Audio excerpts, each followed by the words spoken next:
All right, welcome to Speed and Gwen's Deep Dive podcast. Today, we are plunging into a film that has truly set the internet ablaze this summer, James Gunn's Superman 2025. This isn't just, a standalone movie. It's the highly anticipated flagship film of the newly rebooted DC universe, and it has absolutely generated a whirlwind of discussion. We've pulled together a massive stack of sources for you. I mean, everything from detailed reviews in Forbes, The Hollywood Reporter Roger Ebert, to the fervent fan discussions you see on Reddit and TikTok, and of course, a ton of YouTube video reviews. Our mission today, it's really to cut through all that noise, extract the most important nuggets of insight, and help you understand why this film has such a polarizing, almost contradictory reception. It's quite remarkable, isn't it, how truly divided the opinions are. We've seen sentiments ranging from outright super garbage, I mean, strong words, all the way to descriptions of pure hopium. And the core question we keep coming back to is, how can one single film provoke such wildly different, almost diametrically opposed reactions? So we're going to unpack the specific elements that critics and audiences adored, and then, pivot to those that left others feeling profoundly disappointed.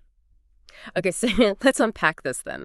The context for the Superman deep dive is massive, huge. This film is touted as the fresh start for the DC cinematic universe. This is following years of struggles and what many perceived as the darker, melodramatic Snyderverse, that term referring to Zack Snyder's previous, often quite grim take on the DC films. And James Gunn, celebrated for his wildly popular Guardians of the Galaxy films, he was brought in specifically to spearhead this new era. It's a huge gamble for Warner Bros. And DC. It really is. And if we connect this to the bigger picture, one of the first kind of strategic moves the film makes is wisely bypassing Superman's very well-known origin story. Instead, it just throws viewers directly into a world where he's already an established, battle-tested hero. The Hollywood Outsider review actually called this a phenomenal choice, arguing it's exactly what fans want if we must reinvest in yet another new Superman. Yeah. It really signals an intent to hit the ground running. Hit the ground running. Yeah, that's a powerful statement. And some reviews really noted this as a refreshing approach. Using brief opening captions to set the scene rather than rehashing ground we all know so well. It's almost like they acknowledge, look, we know his origin, time to move on. Now, despite that overall divisive reception we mentioned, there are some undeniable standouts, elements that nearly all sources, positive and negative, seem to agree on, and it really all starts with the cast. So let's talk about that core trio, beginning with David Corenswet as Superman and Clark Kent.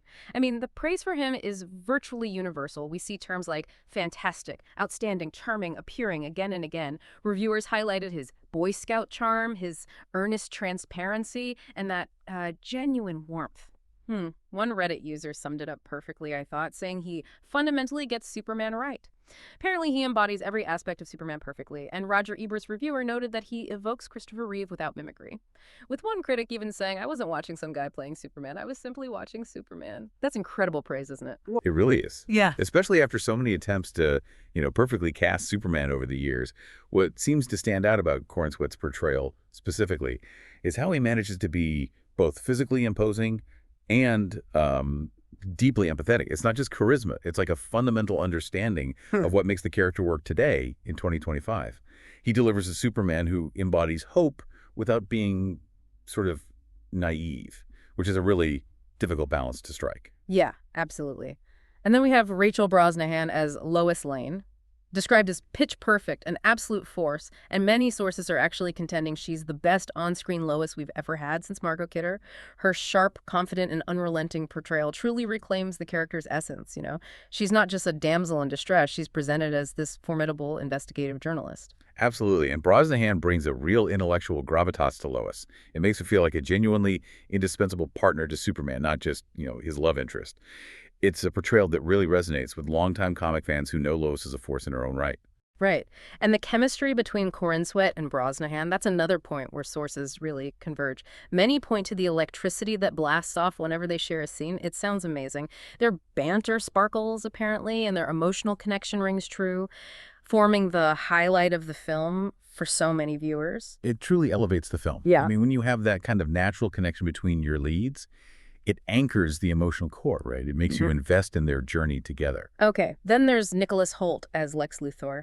Now, while some reviewers did find him maybe less overtly menacing than previous iterations, he's still getting lauded for a cracking good performance as a petulant genius. That phrase keeps coming up. He's called shockingly good, hateful, petty, and even the best live-action Lex is truly comic accurate. Hmm. Critics noted his ability to bring out the ugliest sides of his characters, and one Reddit user praised his narcissistic world and the monkeys furiously typing on keyboards as so accurate. Hmm. This take on Lex is interesting because it leans into the idea of a villain who is both brilliant and deeply insecure. That petulant genius description is key, I think. It's a villain driven by ego and resentment, which feels incredibly relevant today, doesn't it? It really does. And beyond the lead actors, the film apparently truly embraces Superman's idealism, his core desire to save people with minimal damage.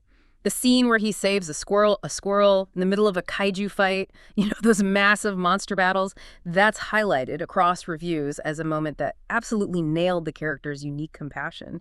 He's not just saving the world, he's saving every individual life, no matter how small. It's very Superman. And that compassion extends to his origins, too. The portrayal of Ma and Pat Kent by Pruitt Taylor Vince and Neva Howell also received kudos, described as touching and authentic. It was even cited as an underappreciated subplot of the importance of adoptive families, really emphasizing that found family aspect that grounds him. And the overall aesthetic, the look and feel, the film's bright color palette and fantastical vibes were widely appreciated, it seems. Many found it genuinely felt like a comic book come to life, specifically referencing the Silver Age comics that period known for its lighter, often more fantastical Superman stories. Or even Superman, the animated series. Even James Gunn's signature humor found its fans with mentions of slices of solid humor and lots of funny moments. Yeah, it's quite effective how it aims for that vibrant, hopeful tone right from the start. And speaking of new beginnings, the film received significant praise for how well it kicks off the entire new DC universe. That's a big job. Many critics agreed that Superman is a thrilling and emotionally rich new beginning. It introduces a variety of interesting supporting characters like the endearingly stupid misfits. That's a quote of the Justice Gang. You've got Nathan Fillion as Green Lantern, Isabella Merced as Hawkgirl, Edie Gathegi as Mr. Terrific, all without feeling like forced fan service. Apparently, Edie Gathegi's hilariously deadpan Mr. Terrific was a consistent scene stealer. His solo Got G3 hallway fight, referencing that standout action sequence from Guardians 3, received specific praise. Oh, wow, okay. And we can't forget Millie Alcock's brief cameo as Supergirl. Just that alone garnered immense excitement, with many convinced she's the perfect Supergirl. It certainly sets the stage for a lot more to come, doesn't it? Okay, but for every glowing review we've just discussed, there's a strong counterargument, a really strong one. So let's flip the coin and explore why so many found this film to be, well, a painfully mediocre, super generic mess, or even super garbage. A major criticism that came up repeatedly is the film's overstuffed and cluttered narrative. Reviews lamented way too much going on, too many characters, too many plot threads that struggled to compete for much-needed screen time. Yeah, this overstuffed critique, it isn't just about, throwing a lot of characters on screen. It highlights a recurring challenge for studios when they're launching these new cinematic universes.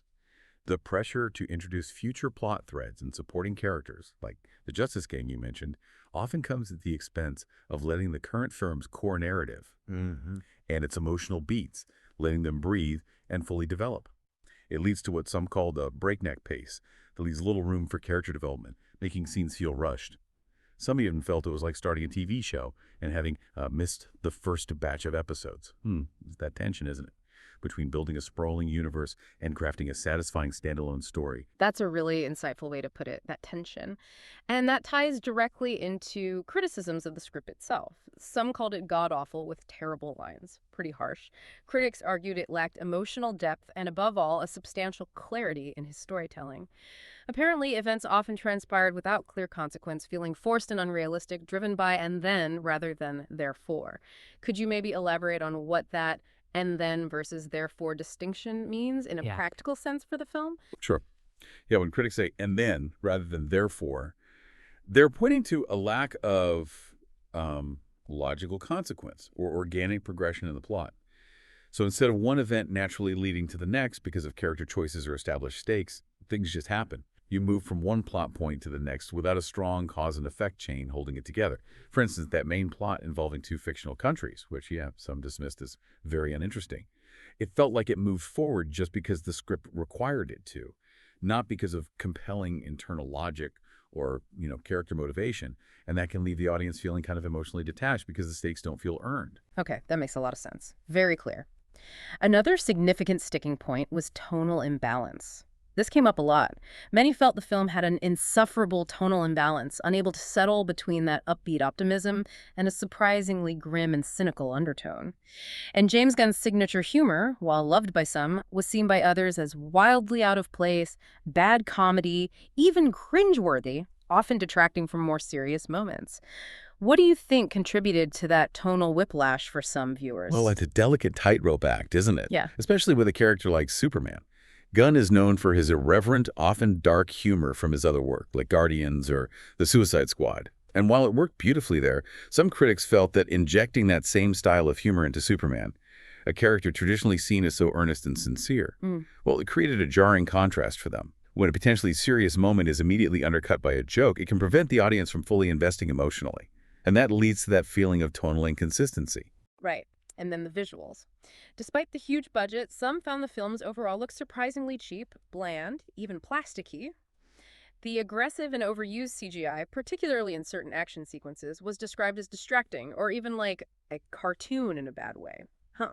Even Superman's flight sequences, apparently often shot in extreme close-ups with fast editing, were criticized for being a jumbled mess and not as thrilling as the old Christopher Reeve films. That's a tough comparison. The musical score by John Murphy and David Fleming was also deemed underwhelming and generic, Oh. with the iconic John Williams theme feeling jarring when repeated just in snippets. It's interesting because earlier we highlighted that comic book come to life aesthetic, which many liked. But for some, that vibrancy tipped over into looking artificial, maybe. The critique of the CGI often points to a lack of visual weight or a sense of reality, even within a fantastical world. And when the very acts of Superman flying, which should feel majestic, right, instead feel rushed and disorienting, well, that can really detract from the core appeal of the character. This visual and auditory flatness, it's a common complaint when blockbusters rely too heavily on sort of uninspired effects or generic score. Hmm. Lastly, from that negative viewpoint, some argued that the film just wasn't truly a Superman story at all, that he's depicted as getting his ass kicked for most of the film, and the presence of multiple characters with similar or even greater powers apparently diminished his unique status. Even the iconic red shorts of his costume, for some, were called asinine, ridiculous, making him look like he's headed to a sleepover. Ouch. Roger Ebert's review, while acknowledging enjoyable moments, still questioned if this new iteration was even necessary.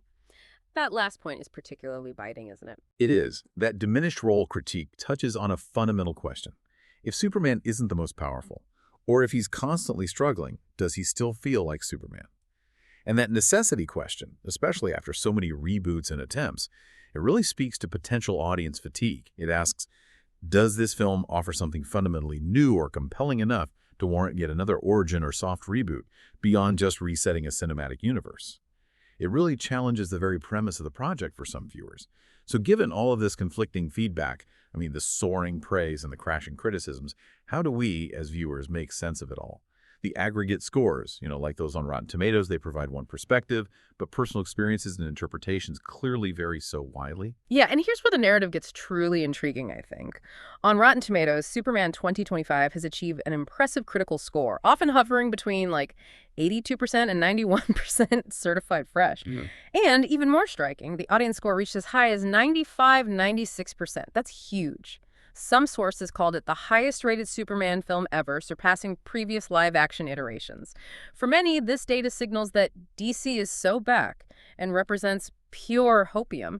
It's hard to reconcile that with the super garbage comments we've been discussing, isn't it? It absolutely is. And it's precisely this disconnect that led some dissenting voices to directly challenge the integrity of these aggregate scores, suggesting they might be bought off or somehow manipulated. And then, of course, we arrive at the woke debate, another significant layer to this film's polarizing reception. Indeed.